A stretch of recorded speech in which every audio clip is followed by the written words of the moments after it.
Marta Fernández de Castro, 45 años. El servicio de fisioterapia.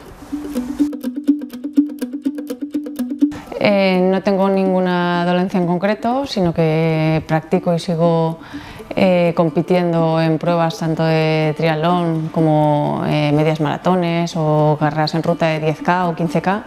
Y bueno, pues aquí vengo para que mi musculatura esté preparada para la siguiente sesión. Bueno, noto que me descargan totalmente cuando vengo aquí y si tengo alguna pequeña molestia, pues me la solucionan.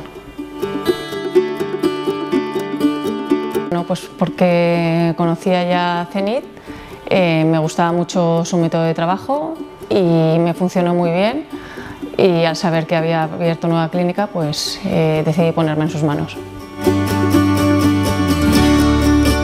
Sí, por supuesto. Bueno, sobre todo por el trato, porque son muy profesionales y porque son conocedores del mundo del deporte.